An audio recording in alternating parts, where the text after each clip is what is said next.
जय श्री कृष्ण। सभी का स्वागत है।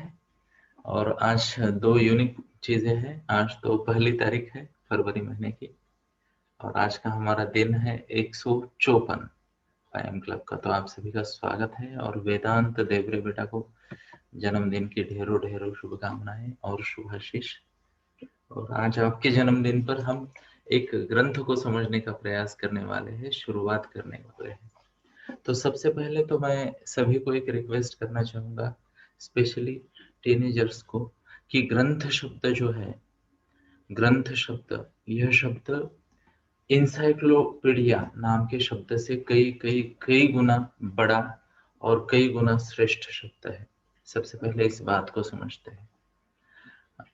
यानी हमारी जो सनातन संस्कृति है, भारतीय संस्कृति है, हिंदू संस्कृति या फिर आर्य व्रत की संस्कृति है, इसमें ग्रंथों को बहुत ज्यादा सम्मान मिला है, मान मिला है।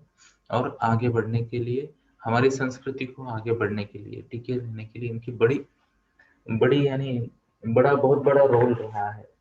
तो मैं जस्ट आगे बढ़ने से पहले आपको बताना चाहूंगा कि नॉर्मली मैं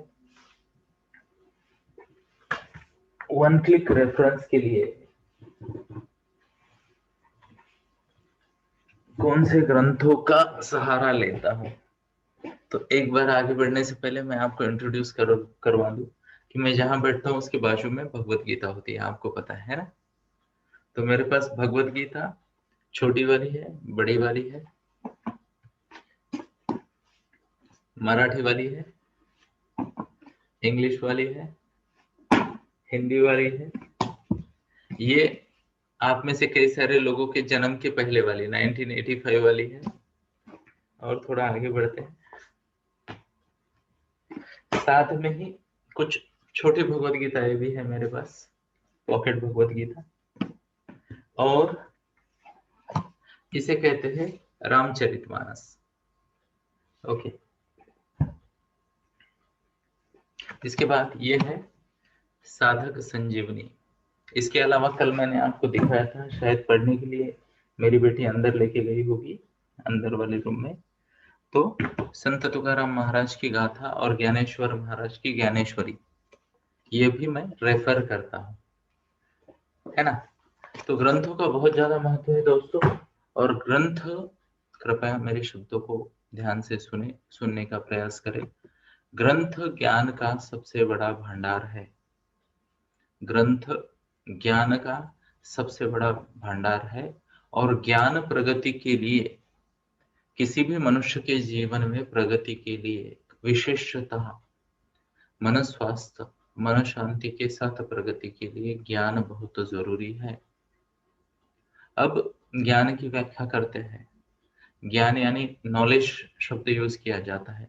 तो ज्ञान दो प्रकार का होता है। एक जो आपको सरवाइव होने के लिए कुछ ना कुछ सिखा दे, है ना, सर्वाइवल के लिए, बराबर है। और दूसरा वाला जो आपको जीवन जीने का सही तरीका सिखा दे। तो आपको क्या लगता है, कौन सा ज्ञान ज्यादा श्रेष्ठ है दोनों में से? जय श्री कृष्ण। पहला वाला या दूसरा वाला? तो वी फॉर विक्ट्री। तो कई सारे लोग दो दिखा रहे हैं, और आप सभी को मनपूर्वक धन्यवाद। और किसी ने कहा बोथ। ओके। तो ये बोथ जो शब्द है ना, वो कुछ ऐसा होता है कि मैंने, मान लो किसी को पूछा, ओके, दूध पियोगे, ग्लास लोगे या ग्लास से भरा दूध लोगे? क्षमा करें, दूध से भरा ग्लास लोगे। ओके। तो ये जो बोथ होता है, तो जब जीवन जीने की कला आदमी सीख जाता है तो उसमें बाय डिफॉल्ट ये फ्री में मिल जाती है, एक पे एक फ्री, है ना। ऐसा वाला होता है। तो कृपया ध्यान दे, क्योंकि दूसरी कला में पहली कला नहीं आती, बट ये क्षमा करें, दूसरी कला में पहली कला आती है, पहली कला में दूसरी नहीं आती।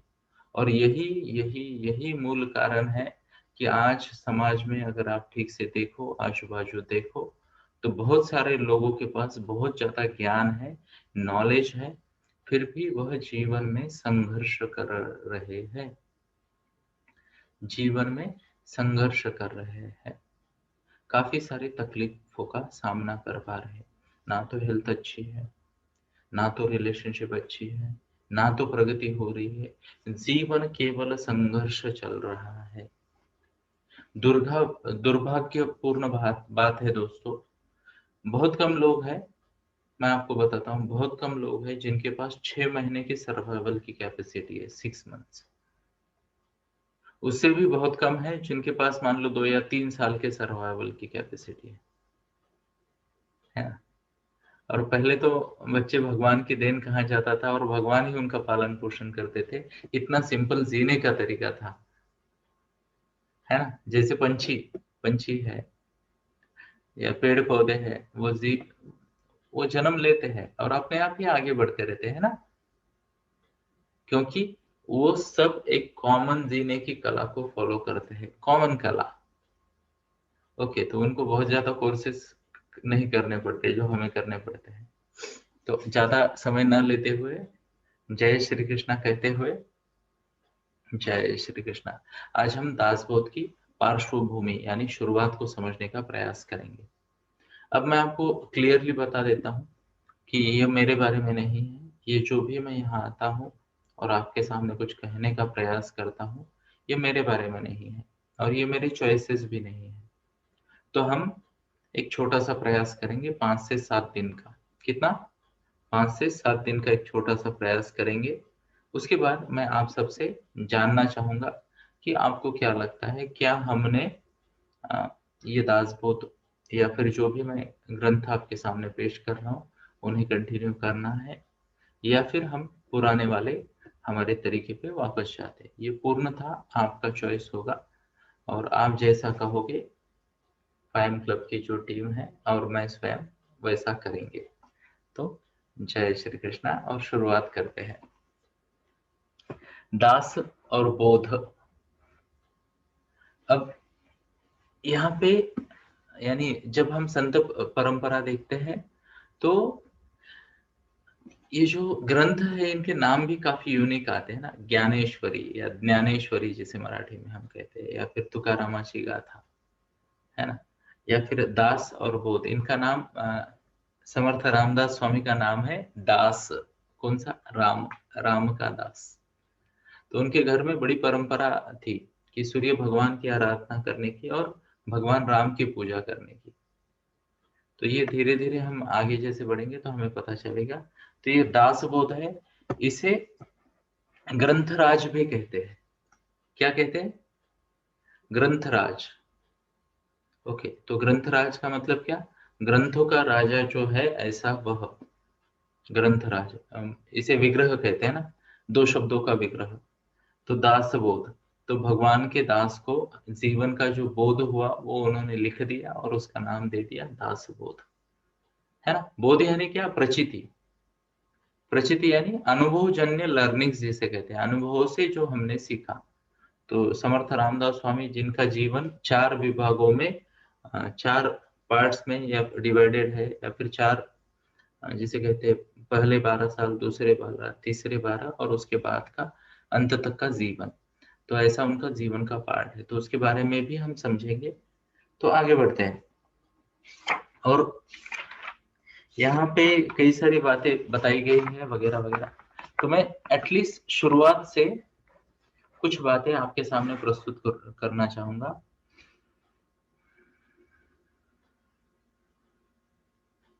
तो यहाँ पे शुरुआत में ही एक रेफरेंस दिया गया है कि धर्मराज युधिष्ठिर को कुछ सवाल पूछे गए थे। धर्मराज युधिष्ठिर को कुछ सवाल पूछे गए थे, उस रेफरेंस से इस ग्रंथ की शुरुआत होती है। और उनमें से एक सवाल यहाँ रेफरेंस के लिए लिया गया है, और वो सवाल यह है कि भगवान क्षमा चाहता हूँ, युधिष्ठिर जी को, धर्मराज युधिष्ठिर जी को यक्ष ने एक सवाल पूछा था। वो सवाल ये था, धर्मराज का दिक्। क्या पूछा था? धर्मराज का दिक्। यानी धर्मराज को पूछा गया था कि हे धर्मराज, कृपा करके तुम मुझे बताओ कि दिशा कौन सी है। दिशा, दिशा क्या होती है और कौन सी दिशा योग्य है। तो धर्मराज ने जो बताया था संतो दिक्। धर्मराज ने कहा का दिक्, तो उन्होंने जवाब दिया संतो दिक्। मतलब क्या हुआ कि वही दिशा सही है जो संत और महात्मा दिखाए। जय श्री कृष्ण। वही दिशा सही है जो संत और महात्मा दिखाए, बाकी तो दिशा दिशा भ्रम करने के लिए है ना। बाकी तो दिशा दिशा भ्रम करने के लिए। इवन आप जानते हो, जैसे हम विषुव वृत्त को क्रॉस करते हैं, ओके, दिशाओं की जो सिग्निफिकेंस है वो रिवर्स हो जाती है ना। तो हम नॉर्थ हेमिस्फीयर और साउथ हेमिस्फीयर में रहने वाले लोगों की बात करते हैं। तो हम नॉर्थ हेमिस्फीयर में रहते हैं तो हम उत्तरायण प्रेमी हैं। क्या शब्द है? उत्तरायण प्रेमी। तो उत्तरायण का समय हम शुभ समय मानते हैं, ओके, जब सूर्य भगवान की प्रचुरता होती है, उनका प्राबल्य होता है। जय श्री कृष्ण। तो सबसे पहले ये बात समझते हैं दोस्तों, संतोदिक। संतोदिक मतलब क्या? संत द्वारा दिखाई गई दिशा है ना। अब संत कौन है? संतों की व्याख्या तो कई कई बड़े पैमाने पे की जा सकती है और कई सारे लोगों ने इसके बारे में बहुत कुछ लिखा भी है।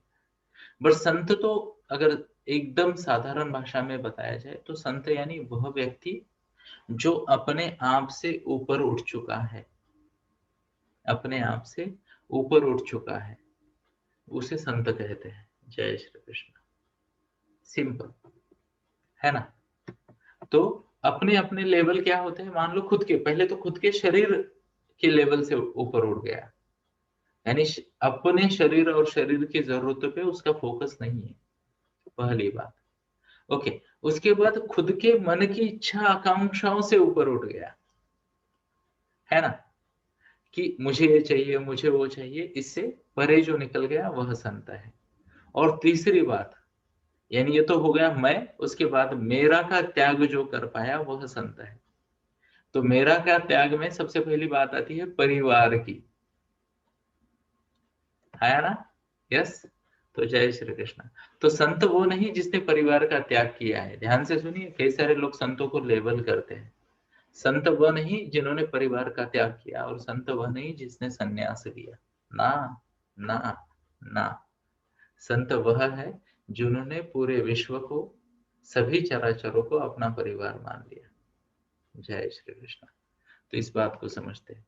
यानी संत वह है जो घर वालों को तो बोलेंगे तुम मेरी फैमिली, पड़ोसी मिल गया उसे भी बोलेंगे तुम भी तो मेरे बंधु हो, बाहर कोई मिल गया वो भी तो हमारे बंधु है ना। उम्मीद है मेरी बात को आप तक समझा पा रहा हूं। तो संत वह है जो मैं और मेरा से परे चले जाते हैं, मैं और मेरा से परे चले जाते हैं। और रामदास स्वामी जी की एक बात है, शायद 10-11 साल की उम्र रही होंगी, तब उन्होंने उनकी मम्मा को कहा था कि सारे विश्व की चिंता में लगा रहता हूं मैं। क्या कहा था? हे माँ, सारे विश्व की चिंता में लगा रहता हूं मैं। तो ये बात हो गई संतों की, यह बात हो गई संतों की। तो आगे बढ़ते हैं और अगले कुछ शब्दों को समझने का प्रयास करते हैं। तो मैं आपसे परमिशन चाहूंगा। अ, मुझे किसी भी ग्रंथों को प्रेजेंट करते वक्त उसके कीवर्ड्स को लेकर बात करना बहुत अच्छा लगता है, क्योंकि शब्दों को देखो, अ, किसी भी अगर बुक को लिखना है, किसी भी कंटेंट को प्रेजेंट करना है, तो वहां बहुत सारी चीजें लिखनी पड़ती है ना।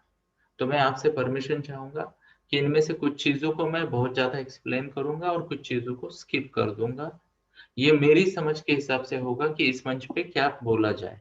तो क्या मुझे परमिशन है? थैंक यू, कई सारे लोग आशीर्वाद दे रहे हैं। तो जय श्री कृष्ण। Thank you. आगे बढ़ते हैं। तो आगे बढ़ते हैं। तो संतों ने जो जीवन की दिशा दिखाई है वह दिशा श्रेष्ठ है, ये हमने अभी जाना। ओके, अब ये दिशा क्या है पता है? तो यहाँ बताया गया है कि वैयक्तिक एवं सामाजिक लेवल पे, है ना, पर्सनल लेवल और सोशल लेवल पर व्यवहार और परमार्थ दोनों को सही तरीके से बैलेंस करने की कला या बैलेंस करने का गाइडेंस जो देते हैं वो संत देते हैं। यानी पर्सनल और सोशल दोनों लेवल पे किस तरीके से हमारी डेवलपमेंट हो सके, इसका ज्ञान हमें संत और महात्मा लोग देते हैं, और वो हमें जिसे कहते हैं व्यवहार और परमार्थ, यानी सेवा और मेवा, ऐसे कहे है ना, सेवा और मेवा, है ना। इसे कई बार मैं कहता हूँ लक्ष्मी और सरस्वती माता दोनों की प्राप्ति। ओके, इस पे फोकस हो जाए, है ना। हमारी संस्कृति में यार ऐसे ही भगवान नहीं बने हैं, इन सब के पीछे रीजन है।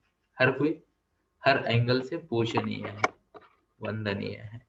तो यहाँ पे संतों ने जो दिशा बताई है वह दोनों चीजों को साथ में लेके चलने की दिशा थी, यानी एक व्यवहार, तो किस तरीके से आपको आपका चरितार्थ चलाना है, जीवन अच्छे से जीना है, और दूसरा सेवा भाव कैसे रखना है।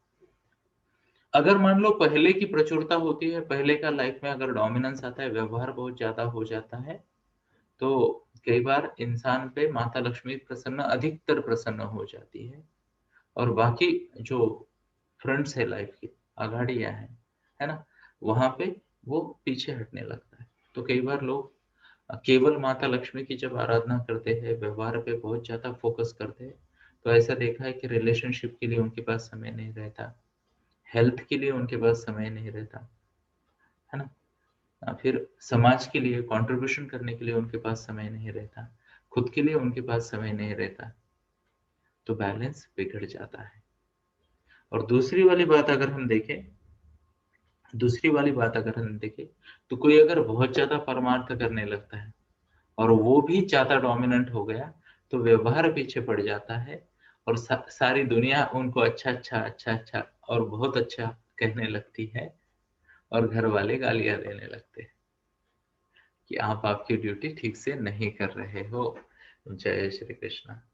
तो यहाँ पे भले ही आपकी उम्र 2 साल हो, 12 साल हो, 20 साल हो, 40 हो, 60 हो, या 80 हो, या 100, 120 जो भी है, 140 तक बात करते हैं, 127 तक इंसान जिए है, ऐसा रेफरेंस है हमारे पास। तो जो भी आपकी उम्र हो, ये दो चीजें आपके लिए महत्वपूर्ण है, और ये ग्रंथों के माध्यम से हम यही सीखेंगे। अब ये ग्रंथ या ये नॉलेज फॉरवर्ड कैसे हुआ है उसके बारे में जरा समझते हैं। तो ये जो विचार है, ये वैदिक ऋषियों के विचार है। क्या है? ये वैदिक ऋषियों के विचार है, और उन्हें आचार्यों ने हम तक पहुंचाया। ऋषि और आचार्य, इनमें फर्क समझते हैं। ऋषि यानी यह वह लोग हैं जो धर्म को, धर्म के सिद्धांतों को, वेदों को, उपनिषदों को जानते हैं। ज्ञानी लोग, खुद से परे निकल चुके लोग, यानी खुद के अस्तित्व से पार लग चुके लोग जो ज्ञानी हैं। ओके, तो कई कई विद्याओं के जानकार हैं, तो उन्हें कहते हैं ऋषि। आचार्य, आचार्य यानी आज की भाषा में जिसे हम कहेंगे टीचर। ओके, तो जैसे हम कहते हैं ना साइंटिस्ट, रिसर्चर और टीचर, तो न्यूटन एक रिसर्चर है, उसने गति के लॉ बताए, और आपकी फिजिक्स की टीचर या आपके फिजिक्स के टीचर वो आचार्य है ना। तो ज्ञानियों ने ज्ञान को आचार्यों को सुपुर्द किया अलग अलग ग्रंथों के माध्यम से, और आचार्यों ने इसको लॉजिकल ऑर्डर में बिठाया। जैसे आपका सिलेबस कहते हैं ना, सिलेबस, चैप्टर 1, चैप्टर 2, चैप्टर 3, तो आचार्यों ने उसे समझने के लिए आसान ऐसे सिलेबस में फिट किया, और दैट इज हाउ यह ज्ञान हम तक आ पाया है। और उसके बाद मध्य युग में यानी अगर हम बात करें, तो आज से पिछले 2000 साल की बात करते हैं ना, तो मान लो आज से 2000 साल पूर्व से लेके अप टू 1600, इवन आज तक भी संत परंपरा चल रही है। तो उसको फिर संतों ने अपनी अपनी, जिसे कहते हैं लोकल लैंग्वेज, क्या कहेंगे, लोकल भाषा में, यानी जैसे मान लो महाराष्ट्र है तो मराठी भाषा हो गई, कर्नाटक है तो कन्नड़ हो गई, नॉर्थ में हिंदी हो गई, अपनी अपनी भाषाओं में उन्होंने इसको आगे लेके गए, है ना। यस, तो जय श्री कृष्णा। आगे बढ़ते हैं, कितने लोग इसको एंजॉय कर रहे हैं, कृपया हाथ दिखाएं। और क्या अच्छा है ये, चलना चाहिए? चलो बढ़िया, थैंक यू, जय श्री कृष्णा। तो आगे बढ़ते हैं। अब थोड़े सा महाराष्ट्र की संत परंपरा के बारे में मैं आपको बताऊं। अब मैं मेरे मन का कुछ ऐड नहीं करने वाला, नहीं तो पता चला कि हमें बहुत सारे संतों के नाम लेने पड़ेंगे और उसी में बहुत दिन लग जाएंगे। तो यहाँ कुछ रेफरेंसेस दिए हैं, उनमें सबसे पहला रेफरेंस है, अब ध्यान से सुनिए, इसमें भी वो नाम आ गए जो अभी अभी मैंने आपको दिखाया, रामायण, महाभारत, गीता, भागवत, ऐसे कई सारे ग्रंथों का यहाँ रेफरेंस है। और यहाँ बताया गया है कि सबसे पहला नाम आता है संत श्रेष्ठ या संत सम्राट श्री ज्ञानेश्वर महाराज। ओके, तो उन्होंने क्या किया, तो कल का दिन कल का दिन यानी क्या था, 31 जनवरी। अब अपनी मराठी तिथि के अनुसार कल ज्ञानेश्वरी इस ग्रंथ को 875 साल पूरे हो गए। ओके, तो कल वो बर्थडे था उस ग्रंथ का, जैसे हमने गीता जयंती की ना, तो ज्ञानेश्वर महाराज की, ज्ञानेश्वरी की जयंती का कल बर्थडे था, 875 साल हो गए, है ना। तो संतों ने किया क्या, क्या किया है, तो प्रपंच जो हम करते हैं, संसार जो करते हैं, उसको बिना विरोध किए, कृपया नोट करें, और ये हमारी संस्कृति में गलत धारणाएं कुछ है, उसको सीधा करने का हमें यहाँ मौका मिलता है। तो संतों ने हमारी डेली रूटीन को बिना बिगाड़े, प्रपंच या संसार, इसको बिना विरोध किए किस तरीके से मन स्वास्थ्य और मन शांति के साथ प्रगति की जाए, उसके बारे में ज्ञान बताया, है ना। तो अलग अलग, एंड यही रीजन है दोस्तों कि हमारे भारतवर्ष में इतनी सारी जातियां है, धर्म है, कई सारे, कितने सारे ऑप्शंस है ना हमारे पास, फिर भी कभी भी हमारे यहाँ जाति धर्म इसके कारण बड़े विद्रोह नहीं हुए। अगर कुछ हो भी जाता है तो मेजोरिटी ऑफ द टाइम्स वो पॉलिटिकल होता है। बाकी एज अ देश हम बहुत शांति प्रिय देश है ना, सहिष्णु, सहिष्णु।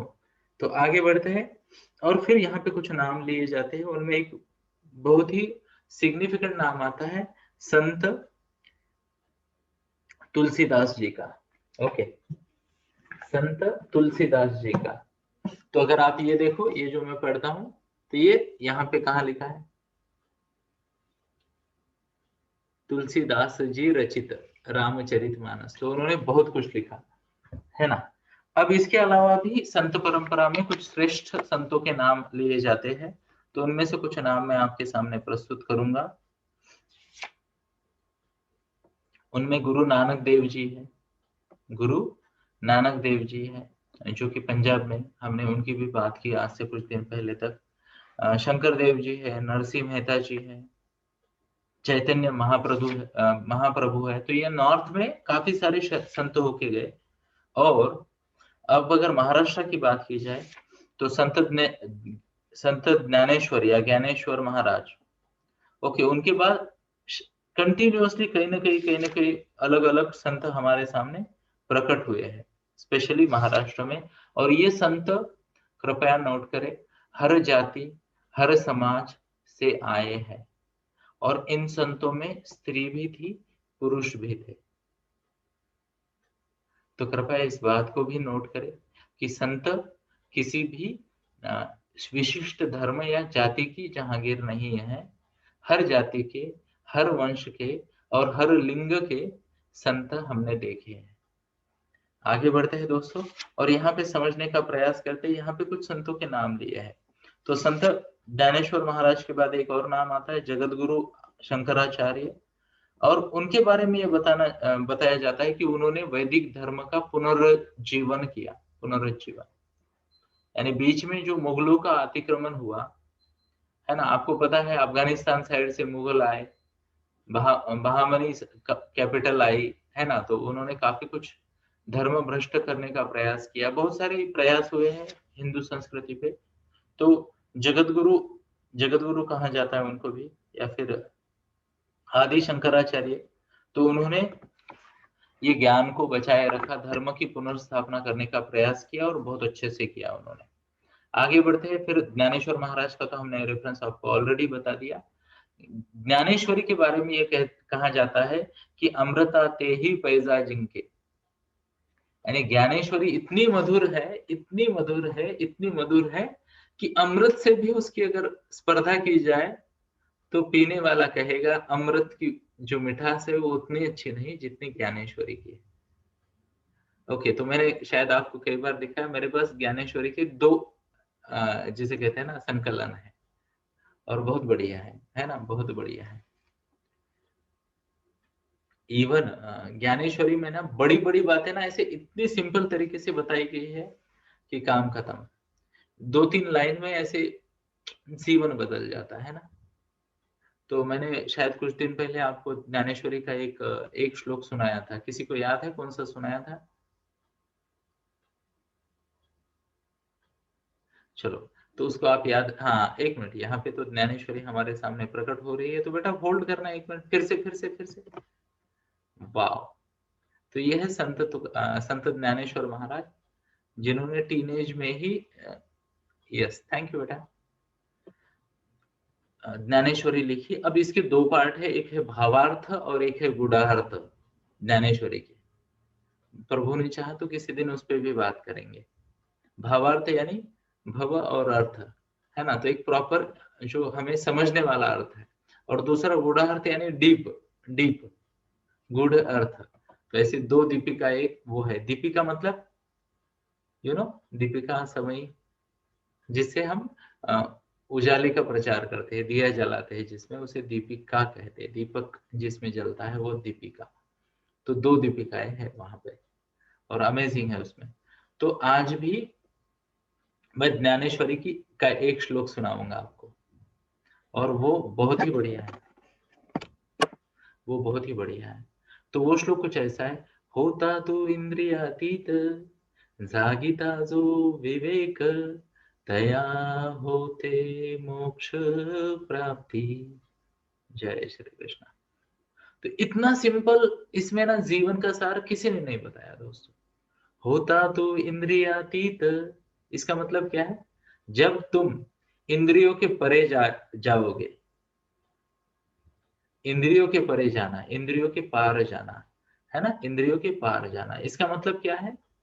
कि जब भी कोई इंसान इंद्रियों को तृप्त करने की इच्छा से परे जाता है, कान है प्रशंसा सुनना चाहते हैं, आंखें हैं अच्छी अच्छी बातें देखना चाहती है, जीवा है मीठे मीठे रस का पान करना चाहती है, जीवा है दूसरों की, क्षमा करे, निंदा करना चाहती है, त्रुटियां बताना चाहती है, स्पर्श है तो वो भी स्पर्श का भोग लेना चाहते हैं। तो इंद्रिय है हमारे, मन है चंचल है, उसे विश्राम करना है, उसे मजे लेने हैं, है ना। तो होता तो इंद्रियातीत जागीता जो विवेक। तो यहाँ ज्ञानेश्वर माऊली कहते हैं कि इंद्रियों से परे जाकर जब आप विवेक का सहारा लोगे, है ना, तो भगवत गीता में भी यही कहा है ना, भूमि रापो अनल वायु खम मन बुद्धि रेवेच अहंकार इति यामे भिन्ना प्रकृति अष्टता। तो वहां मन बुद्धि अहंकार है, तो ये जो सेंटर में बैठा है वो बुद्धि, उसे कहते हैं विवेक। तो इतनी सिंपल भाषा में उन्होंने कहा, होता तो इंद्रियातीत जागीता जो विवेक, होता तो इंद्रियातीत जागीता जो विवेक, तया होते मोक्ष प्राप्ति। अब समझने वाली बात है, ये शब्दों को लोग समझ ही नहीं पाते। मोक्ष प्राप्ति बोले तो चलो अपने को कुछ लेना देना नहीं, तुरंत इग्नोर करना है, आगे भागना है, क्योंकि हमें इतनी जल्दी मोक्ष नहीं प्राप्त करना है ना। तो लोग यही बातों को नहीं समझ पाते और भाग जाते हैं ग्रंथों के ज्ञान से। तो मोक्ष का मतलब क्या है पता है? मोक्ष का मतलब है जीवन में सफलता, जीवन में सफलता, और जीवन के बाद वाली सफलता को वो अलग वाला मोक्ष है, वो भी मोक्ष और ये भी मोक्ष। तो आपने शायद कुछ शब्द सुने होंगे, स्वर्ग जैसा घर, स्वर्ग से सुंदर, है ना, स्वर्ग जैसा अनुभव। तो जीते जी भी अगर आपको ध्येय प्राप्ति करनी है, चाहे आपका जो भी ध्येय हो, तो आपको ये करना है, इंद्रियों के इंद्रियों का लाड़ प्यार करना बंद करे, विवेक से काम ले, और अपने ध्येय के प्रति लग जाए, दिन रात अपने ध्येय पे फोकस करे, तो आपका ध्येय आपको आसानी से प्राप्त हो जाएगा। जय श्री कृष्ण, है ना।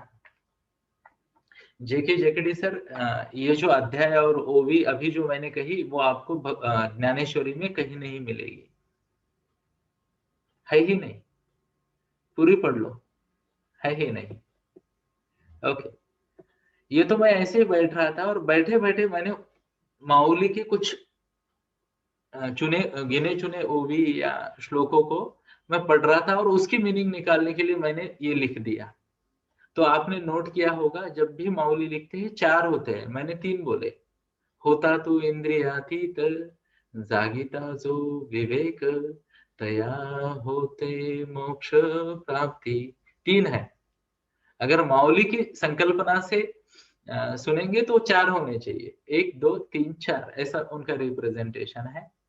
बट मुझे अचानक ये दिख गया या समझ में आ गया जब मैं पढ़ रहा था, है ना। तो उसका डायरेक्ट रेफरेंस आपको नहीं मिलेगा, बट आप अगर कुछ चैप्टर्स पढ़ोगे तो आपको पता चलेगा कि हाँ इसका ये मीनिंग है। तो मैं स्वयं एक छोटा मोटा कवि हूँ, तो कुछ लिखने का प्रयास करते रहता हूँ। बट मुझे ये बिल्कुल पसंद नहीं कि अगर मुझे कहीं से प्रेरणा मिली है तो उसका क्रेडिट मैं स्वयं लूं। तो मैं ये जो मेरी वाणी है, अभी मैंने जो 3 शब्द कहे, मैं उसे ज्ञानेश्वरी का पाठ मानता हूँ। और ये अलग अलग जगह आपको मिल जाएंगे, ये एक जगह, एक वो जगह, एक ऐसी जगह। थैंक यू सर, जय श्री कृष्णा। ओके, और मैं वही समझ आपके सामने प्रस्तुत करने का प्रयास कर रहा हूँ यहाँ पे भी। तो आगे बढ़ते हैं। तो अमृता ते ही पैजा जिनके, यानी ज्ञानेश्वरी, कितने लोगों को लग रहा है ज्ञानेश्वरी भी अभी सुननी चाहिए जो अमृत से मधुर है? शो ऑफ हैंड्स, है ना। तो ये जो आपके साथ अभी हो रहा है, क्षमा करें,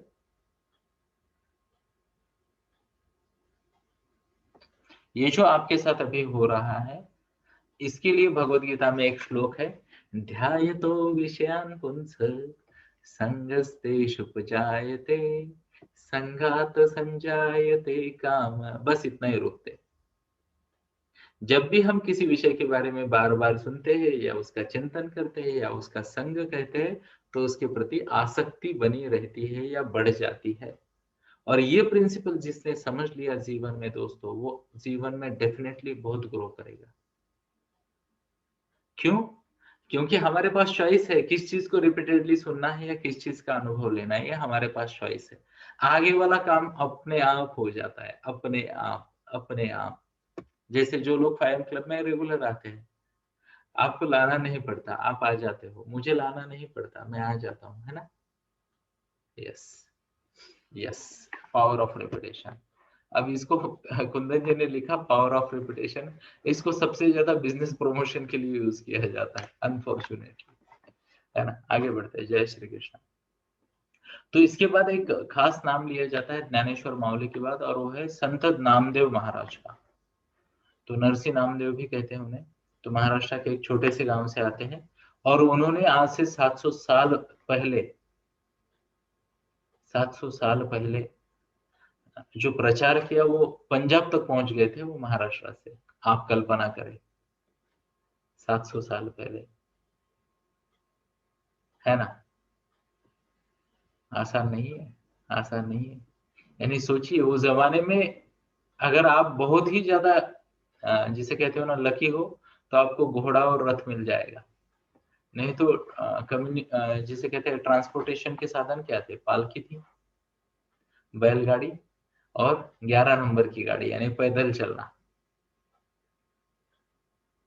तो पंजाब तक जाके उन्होंने काम किया, और उनका काम इतना बड़ा है कि जो गुरु ग्रंथ साहिब है,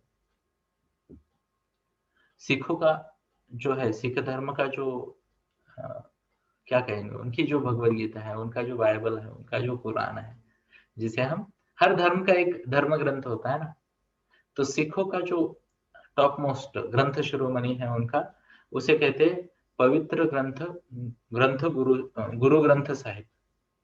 गुरु ग्रंथ साहिब ये मराठी में, या गुरु ग्रंथ साहिब ये हिंदी में।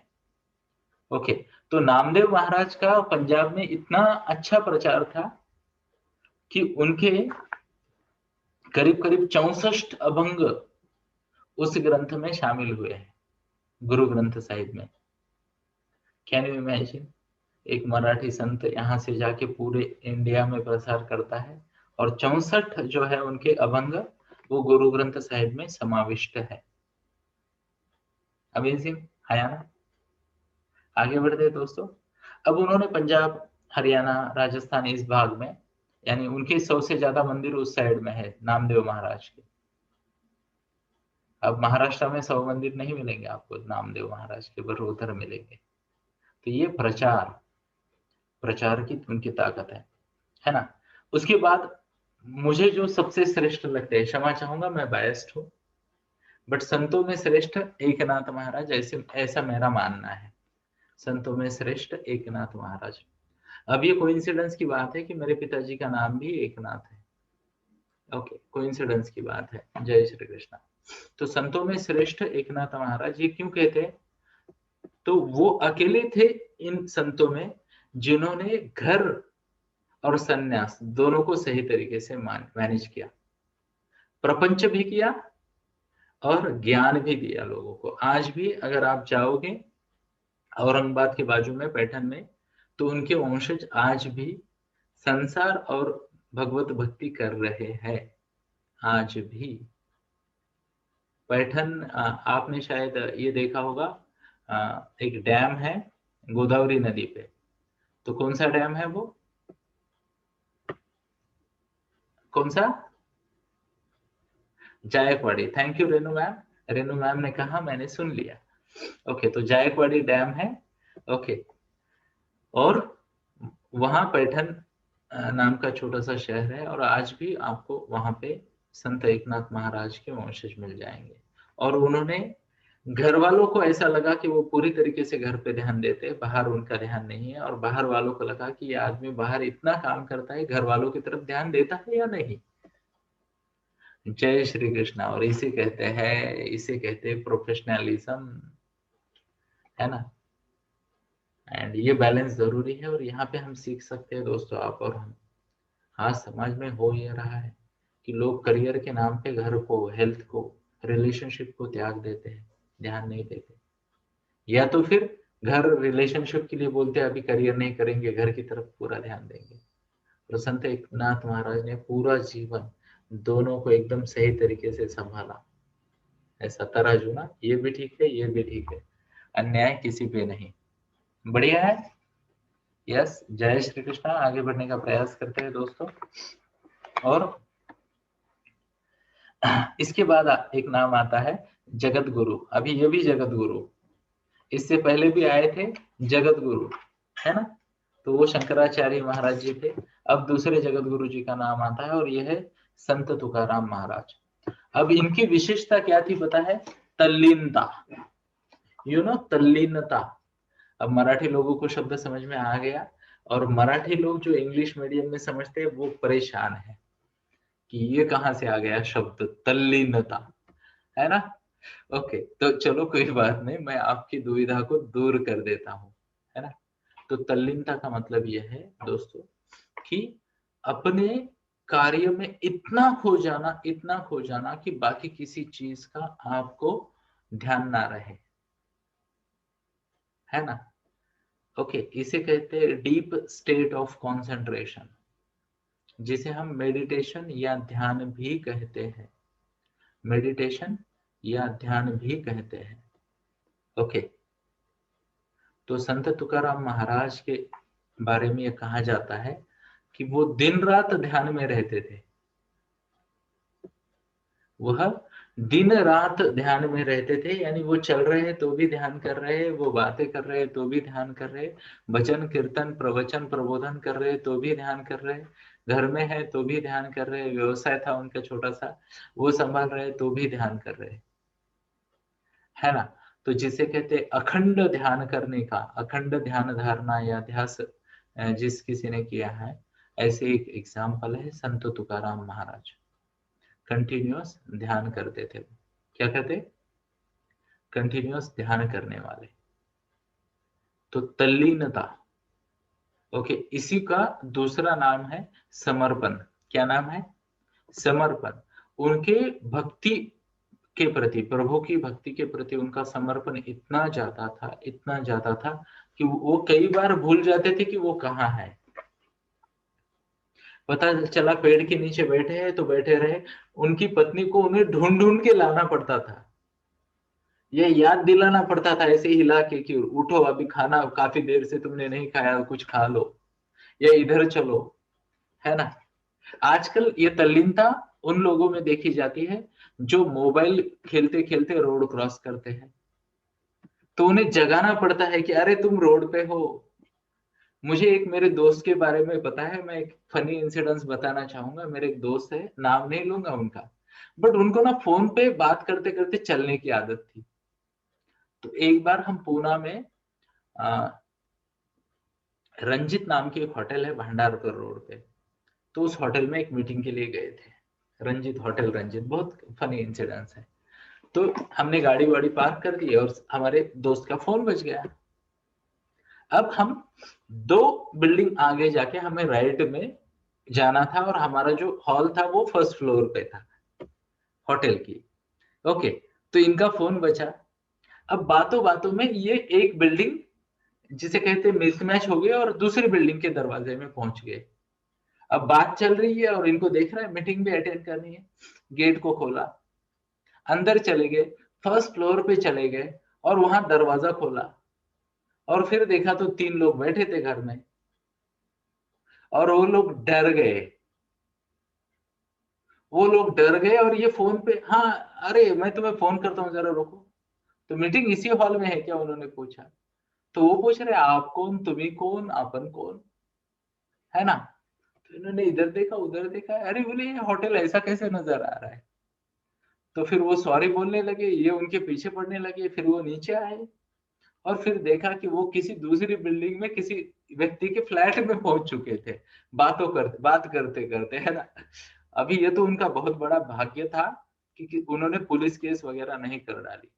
बट फोन पे बात करते हुए या फोन पे गेम खेलते हुए लोग परेशान यानी तल्लीन हो जाते हैं, है ना। अब ये अनुभव भक्ति में, कृपया नोट करें, यह अनुभव भक्ति में संत तुकाराम महाराज ने, जगत गुरु माउली संत तुकाराम महाराज ने जीवन भर भक्ति में तल्लीनता का अनुभव किया, तल्लीनता का अनुभव किया, है ना। तो वो जब भजन कीर्तन कहते थे लोगों को।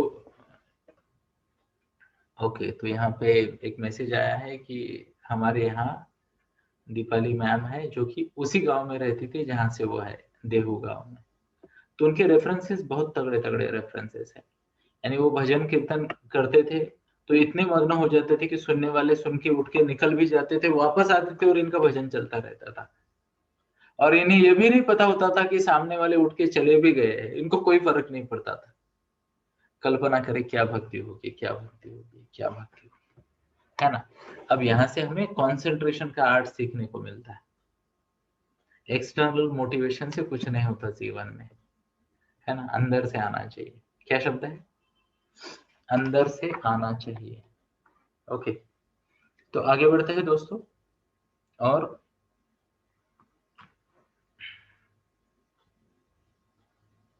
इसके बाद नाम आता है समर्थ रामदास स्वामी का, है ना।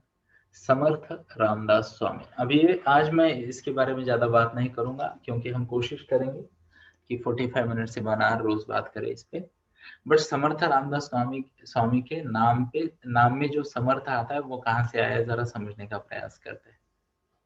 तो वो जय जय रघुवीर समर्थ ऐसा कहते थे, है ना। जैसे हम कहते हैं जय श्री कृष्ण, तो वो कहते थे जय जय रघुवीर समर्थ, ऐसा वो कहते थे, है ना। तो वो समर्थ समर्थ समर्थ, तो इनके नाम के सामने भी समर्थ आ गया, है ना। तो उनके बारे में, उनका जीवन कैसा था, जीवनी कैसी थी, वो कैसे आगे बढ़े, कल हम उसके केवल रामदास स्वामी जी और उनके जीवन के बारे में थोड़ा सा जानने का प्रयास करेंगे। स्वामी जी के जीवन पे तो घंटों बात हो सकती है, दिनों बात हो सकती है, बट थोड़ा सा ही करेंगे और फिर हम एक्चुअल ग्रंथ को पढ़ना शुरू करेंगे, समझना शुरू करेंगे। तो मुझे उम्मीद है दोस्तों कि आपको आज का यह नई शुरुआत पसंद आई होगी। और भगवान ने चाहा तो मेरा मानस है कि मैं आपको, आप तक कुछ चीजें पहुंचाना चाहता हूँ जिसमें दासबोध है, मेरे एजेंडा पे 2 नीतियां हैं।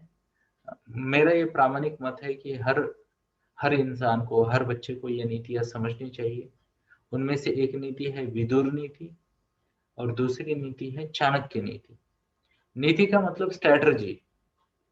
तो जीवन में सक्सेसफुल होने के लिए वो 2 स्ट्रैटेजीज भी जानना जरूरी है।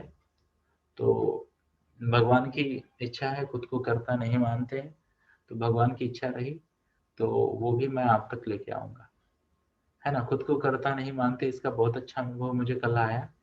कल मैंने मन ही मन मानस बना लिया था कि आप सबको नाम लेके थैंक यू कहूंगा, बट कुछ ऐसा बैकग्राउंड में हुआ कि मुझे वो आधा अधूरा छोड़ना पड़ा। तो मैं आप सबसे माफी चाहता हूँ, क्योंकि मैंने बोला भी था कि मैं आप सबको पर्सनली धन्यवाद देना चाहूंगा। और दैट इज वेयर समझने वाली बात है, खुद को कर्ता नहीं मानते। तो मैंने कल वीडियो ऑफ किया, फिर से शुरू किया, फिर से मन में निर्णय लिया, निश्चय किया कि एक बार सबको थैंक यू कहते हैं, पर फिर भी मैं नहीं कर पाया। मुझे जय श्री कृष्णा जल्दी में कह के निकलना पड़ा, है ना। तो कुछ काम आ गया था। एंड आप सबके सहयोग के लिए धन्यवाद, थैंक यू, जय श्री कृष्णा। तो खुद को कर्ता ना मानते हुए आज मैं सबको धन्यवाद देने का प्रयास करूंगा। जय श्री कृष्णा। फेसबुक वालों से विदा चाहूंगा, थैंक यू।